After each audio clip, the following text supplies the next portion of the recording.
So folks, I know you're tired of hearing about them, but let's go with the ongoing lesson of the damned hummingbirds, because there's a lot to learn here. This is not a silly video. I actually think there's a very big lesson here. So about a year or so ago on this channel, those of you who actually follow this closely, I shared a video about a bullying hummingbird. The species is called Rufous hummingbirds. And this particular Rufous hummingbird species, they bully other hummingbirds away from food sources like a feeder with the hummingbird nectar. And this Rufous hummingbird's deeply territorial. If another hummingbird comes even close, it attacks, and the other less angry birds, I guess, go away. They can't tolerate the attacks. They leave.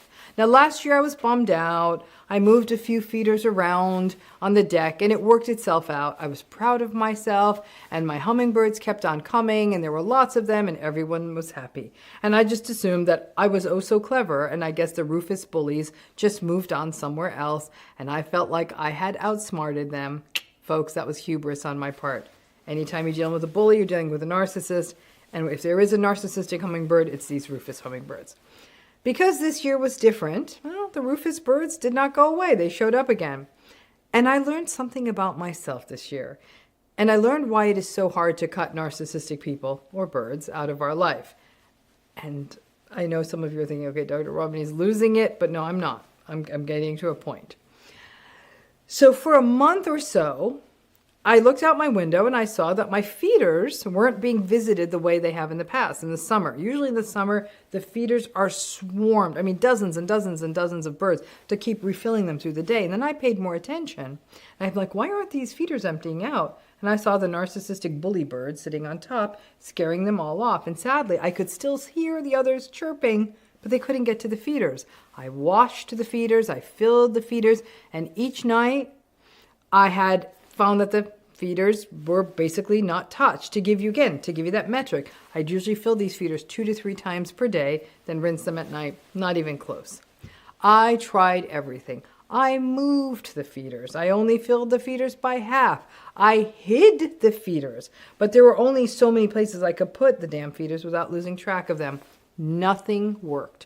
The bully hummingbirds kept kicking all the other birds away. And I was throwing away gallons and gallons of this food that I had boiled and made for them, because after a day in the sun, I was just throwing it out because it wasn't being touched. Then I just had to stop. I kept one feeder out there out of desperation, I guess, maybe that tiny little forever enabling trauma bonded piece of me. And then for a while I rinsed it out every few days, but it still wasn't being fed from, because when I go to change it, even though it's hidden and I thought it was far away from the bully hummingbirds, it's still mostly full.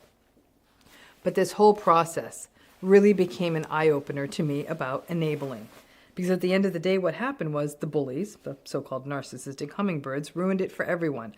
I knocked myself out to make it work. I tried every possible workarounds, but the bully birds didn't go. Sadly, finally, I recognized that the only way to even have a slight fighting chance of ever bringing those nice hummingbirds back was to pull all the feeders up, which means no feeders for anyone. Listen, I felt guilty, but the hummingbirds were fine before I got here, and the hummingbirds will be fine long after I'm gone. But they gave me such joy to watch them, and it gives them a little sustenance, and it's really hot where I live. So I am sure now they have to work harder to get nourishment, which really breaks my heart, and I was actually really sad for a few days. I am an agreeable, perhaps a little too empathic for my own good person, but I said I had to say F it. I'm a busy person, and I'm not wasting time and money putting out feeders to cater to 3 birds. So everyone lost out because of the behavior of those 3 birds. So yes, I have a long-term hope that the bully hummingbirds at some point will quit and leave because there's no more food for them and I can restart, but that's not going to be for a while. But the eye-opener is that at some point, when do all of these complex workarounds we do for bullies or narcissists, we're fully catering to the narcissistic people. And in so doing, putting out feeders for just 3 birds, nobody else benefits. Me putting out the feeders was only benefiting the bully birds. The other birds couldn't get to it. And even though my hope was that the less aggressive birds might end up getting a sip or 2 of the nectar, it wasn't helping the vast majority of them. And so I had to go to an extreme solution and pull the plug on it for everyone, which again broke my heart because now no one's getting any food. I had strong feelings, I still do, or I obviously wouldn't be making this video. I felt guilty, obviously, like I said, about the less aggressive birds, though I think all hummingbirds are kind of not nice, but I still felt guilty about all the birds who now have nothing. But I even kind of felt guilty about the awful bullying rufous birds, who I guess I view as too stupid to recognize what they just did to themselves. And that was a wake-up call on how I still to this day sometimes get temporarily pulled into narcissistic backflows. But it was the only way to make this work out. I had to cut off everyone, but it was hard. I'm actually sad. I had hoped it could work out.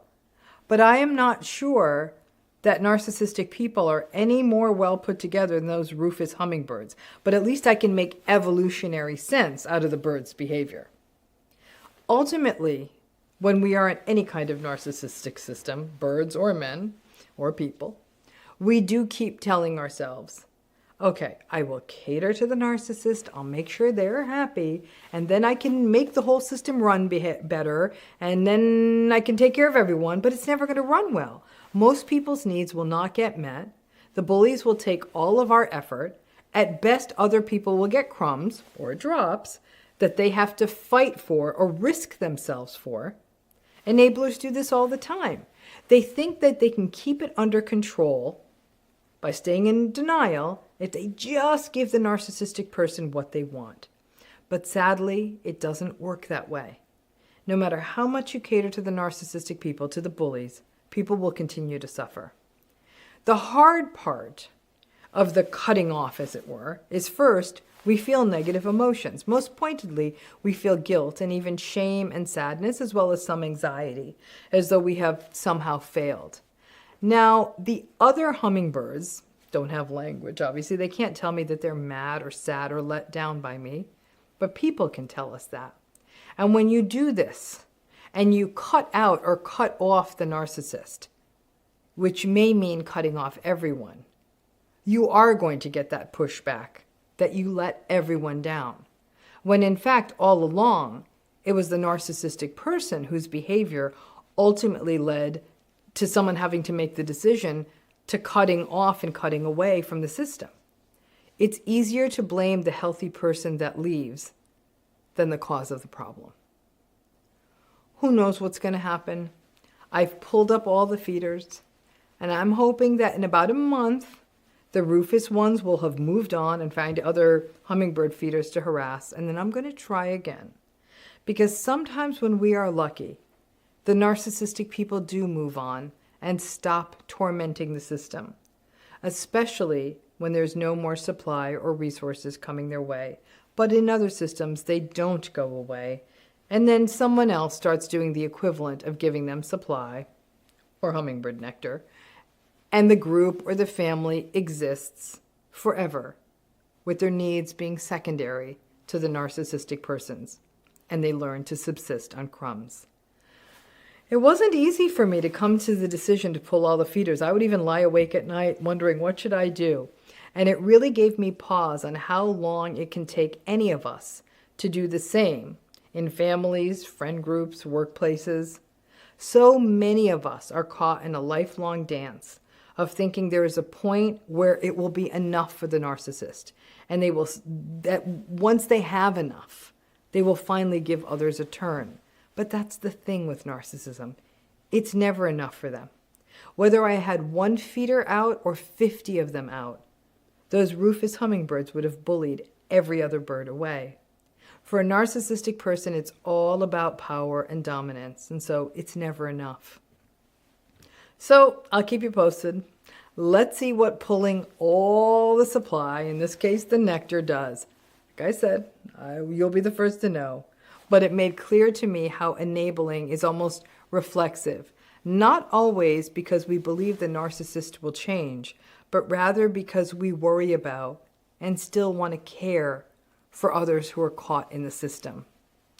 I know hummingbirds can't really be narcissistic, but the territoriality, the aggression, it all feels familiar. Stay tuned. In a couple of months, I'll let you know what happens. Thanks again.